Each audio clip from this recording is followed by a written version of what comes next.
Hello friends, स्पर्धा परीक्षा मंच या आपल्या मराठी यूट्यूब चॅनलमध्ये आपल्या सर्वांचं स्वागत आहे. तर आज आपण बघणार आहोत 7 जुलै 2026 या दिवसाच्या संपूर्ण चालू घडामोडी. सर्वप्रथम आपण या चॅनलचे नवीन असाल तर चॅनलला लाईक, शेअर आणि सबस्क्राईब नक्की करा. आणि आपण कोणत्याही सरकारी परीक्षेची तयारी करत असाल तर आपल्या दृष्टीने हा व्हिडिओ अत्यंत महत्त्वाचा असणार आहे. तर व्हिडिओ शेवटपर्यंत नक्की बघा. चला सुरुवात करूया. आजचा पहिला प्रश्न आहे, नुकताच कोणाला पहिल्या NBT भूषण पुरस्काराने सन्मानित करण्यात आले आहे?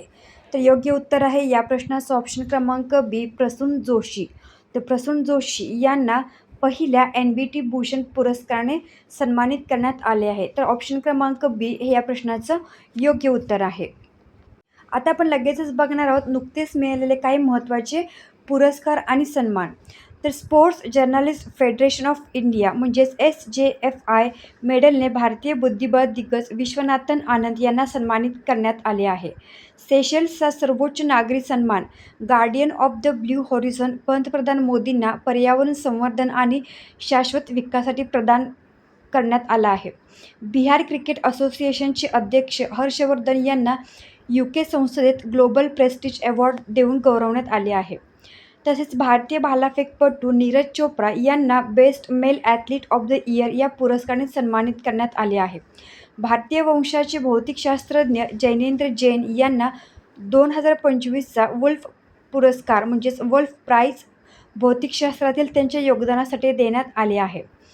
तसेच जीवशास्त्रातील म्हणजेच बायोलॉजीमधील असामान्य योगदानासाठी EMBO गोल्ड मेडल 2026ने गौतम डे यांना सन्मानित करण्यात आले आहे.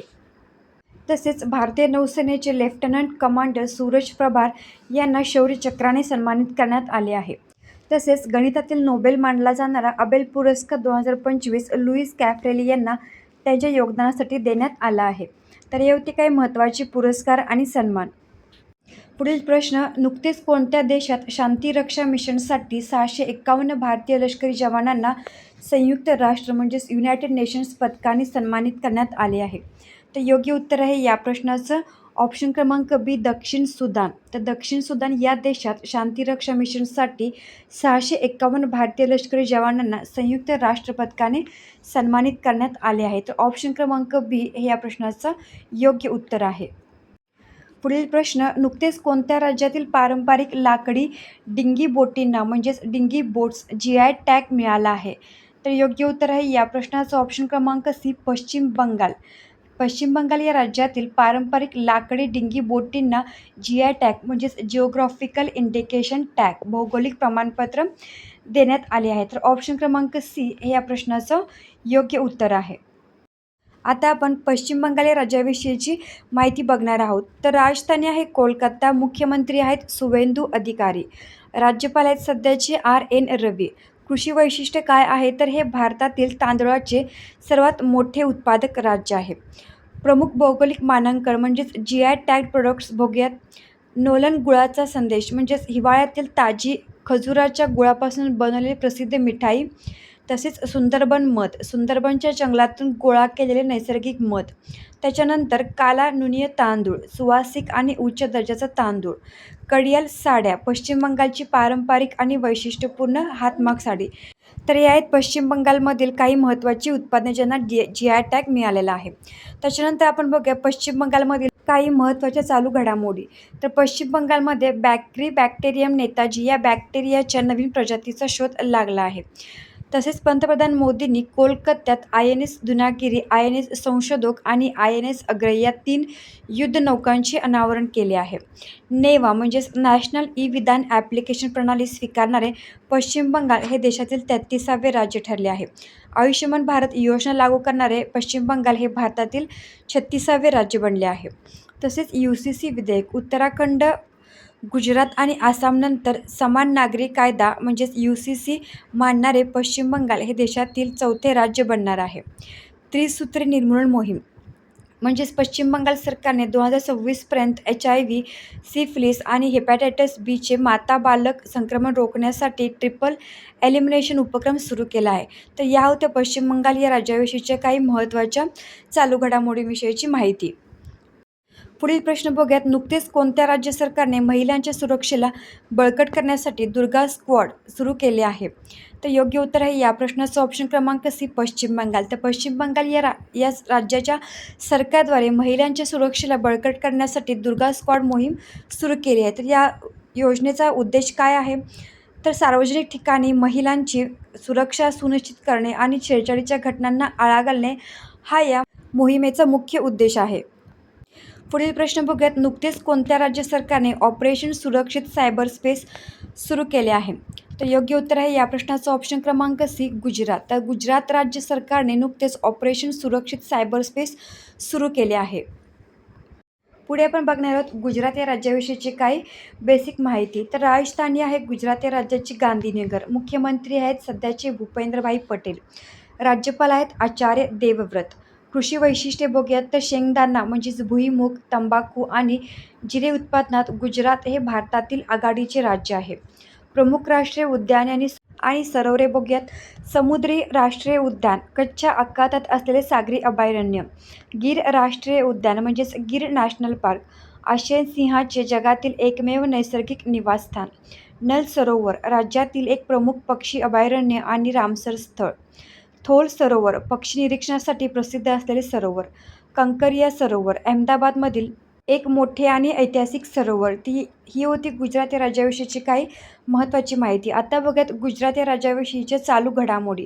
तर टाटा आणि एअरबसने गुजरातमध्ये पहिल्या मेड इन इंडिया C-295 एअरक्राफ्टची पहिली यशस्वी टेस्ट फ्लाईट घेतली आहे. अहमदाबाद महानगरपालिकेने स्ट्रीट फूड विक्रेत्यांसाठी अनिर्वाय QR कोड आधारित खाद्य सुरक्षा आणि स्वच्छता प्रणाली सुरू केली आहे. भारतातील पहिले AI सक्षम हायपरस्केल डेटा सेंटर गुजरातमध्ये स्थापन केले जाणार आहे. ज्ञानेंद्र सिंह मलिक यांची गुजरातच्या पोलीस महासंचालकपदी नियुक्ती करण्यात आली आहे. तसेच पहिली विश्व योगासन स्पोर्ट्स चॅम्पियनशिप 2026 अहमदाबादमध्ये आयोजित केली गेली होती. गुजरात सरकारने गुन्हेगारांचा शोध घेण्यासाठी ऑपरेशन डेल्टा हंट सुरू केले आहे. तर ह्या होत्या गुजरात या राज्याविषयीच्या काही महत्त्वाच्या चालू घडामोडी. पुढील प्रश्न बघूयात. नुकतेच कोणत्या राज्यातील बोरजोली वेटलँड ला जैवविविधता वारसा स्थळ म्हणजेच बायोडायव्हर्सिटी हेरिटेज साईट म्हणून घोषित करण्यात आले आहे? तर योग्य उत्तर आहे या प्रश्नाचं ऑप्शन क्रमांक बी, आसाम. तर आसाम या राज्यातील बोरजोली वेटलँडला जैवविविधता वारसा स्थळ म्हणून घोषित करण्यात आले आहे. तर ऑप्शन क्रमांक बी हे या प्रश्नाचं योग्य उत्तर आहे. नेहमीप्रमाणे लगेच बघणार आहोत आसाम या राज्याविषयीची महत्त्वाची माहिती. तर राजधानी आहे दिसपूर. मुख्यमंत्री आहेत सध्याचे हिमंत बिस्वा शर्मा. राज्यपाल आहेत लक्ष्मण आचार्य. महत्त्वाची वैशिष्ट्ये बघूयात. दिहिंग पतकाई राष्ट्रीय उद्यान ॲमेझॉन ऑफ द ईस्ट म्हटले जाते. चराईदेवी जिल्ह्यातील अहोम राजवंशाची टिलनेमू दफन प्रणाली मैदान प्रसिद्ध आहे. तसेच 2 डिसेंबर हा दिवस असोम दिवस म्हणून साजरा केला जातो. ढोला सदिया ब्रिजला भूपेन हजारिका सेतू या नावाने ओळखले जाते. आसाम हे एक शिंगी गेंडा म्हणजेच वन हॉर्न रिनो साठी जगभरात प्रसिद्ध आहे. तर ही होती आसाम या राज्याबद्दलची काही महत्त्वाची माहिती. आता आपण बघणार आहोत आसाम या राज्याबद्दलचे काही महत्त्वाचे चालू घडामोडी वन लायनर्समध्ये. सिकना ज्वालालाओ राष्ट्रीय उद्यान गोल्डन लंगूरसाठी प्रसिद्ध असलेले हे उद्यान आसाममध्ये स्थित आहे. त्याच्यानंतर बिहू पेपा. आसामच्या पारंपरिक बिहू पेपा या वाद्याला नुकताच GI टॅग मिळाला आहे. तेजपूर लिची. GI टॅग प्राप्त आसामच्या तेजपूर लिचीची पहिली खेप दुबई आणि सिंगापूरला निर्यात करण्यात आली आहे. येलो थ्रोटेड मार्टन म्हणजेच आसाममध्ये पहिल्यांदाच येलो थ्रोटेड मार्टन हा दुर्मिळ प्राणी दिसून आला आहे. UCC विधेयक. उत्तराखंड आणि गुजरातनंतर समान नागरिक विधेयक पारित करणारे आसाम हे देशातील 3रे राज्य ठरले आहे. AI physical banking. भारताच्या पहिल्या AI संचलित फिजिकल बँकिंग शाखेचा शुभारंभ गुवाहाटीमध्ये करण्यात आला. सॅटेलाइट टॅग कासव. सॅटेलाइट टॅग लावलेले भारतातील पहिले गंगा सॉफ्ट शेल कासव काझीरंगा नॅशनल पार्कमध्ये सोडण्यात आले आहेत. तर या होत्या आसामबद्दलच्या काही महत्त्वाच्या चालू घडामोडी. पुढील प्रश्न बघूयात. नुकताच जागतिक ग्रामीण विकास दिवस म्हणजेच वर्ल्ड रुरल डेव्हलपमेंट डे कधी साजरा करण्यात आला? योग्य उत्तर आहे या प्रश्नाचं ऑप्शन क्रमांक बी, 6 जुलै या दिवशी जागतिक ग्रामीण विकास दिवस हा साजरा करण्यात आला. तर ऑप्शन क्रमांक बी हे या प्रश्नाचं बरोबर उत्तर आहे. लगेचच आपण जुलै महिन्यातील काही महत्त्वाचे दिवस कव्हर करणार आहोत. तर 1 जुलै हा साजरा केला जातो राष्ट्रीय डॉक्टर दिन, GST दिन, CA दिन. 2 जुलै हा साजरा केला जातो जागतिक क्रीडा पत्रकार दिन. 3 जुलै आंतरराष्ट्रीय प्लास्टिक पिशवी मुक्त दिन.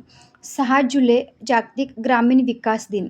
7 जुलै जागतिक चॉकलेट दिन. 11 जुलै जागतिक लोकसंख्या दिन. 12 जुलै जागतिक मलाला दिन. 15 जुलै जागतिक युवा कौशल्य दिन. 17 जुलै आंतरराष्ट्रीय न्याय दिन. 18 जुलै हा साजरा केला जातो नेल्सन मंडेला आंतरराष्ट्रीय दिन. 20 जुलै आंतरराष्ट्रीय बुद्धिबळ दिन. 22 जुलै राष्ट्रीय ध्वज अंगीकरण दिन. 23 जुलै राष्ट्रीय प्रसारण दिन. 24 जुलै हा आयकर दिन म्हणून साजरा केला जातो. 26 जुलै कारगिल विजय दिन. 28 जुलै जागतिक हेपॅटायटिस दिन म्हणून साजरा केला जातो. 28 जुलै जागतिक निसर्ग संवाद दिन म्हणूनही साजरा केला जातो. आणि 29 जुलै आंतरराष्ट्रीय व्याघ्र दिन म्हणजेच इंटरनॅशनल टायगर डे म्हणून साजरा केला जातो. तर हे होते जुलै महिन्यातील काही महत्त्वाचे दिवस. परीक्षेच्या दृष्टीने अत्यंत महत्त्वाचा असा पॉईंट आहे. हा होता आजचा व्हिडिओ कसा वाटला कमेंटमध्ये नक्की सांगा. आणि व्हिडिओ आवडल्यास आणि अशा नवनवीन व्हिडिओजसाठी चॅनलला लाईक, शेअर आणि सबस्क्राईब करायला विसरू नका. भेटूया पुढच्या व्हिडिओमध्ये. धन्यवाद.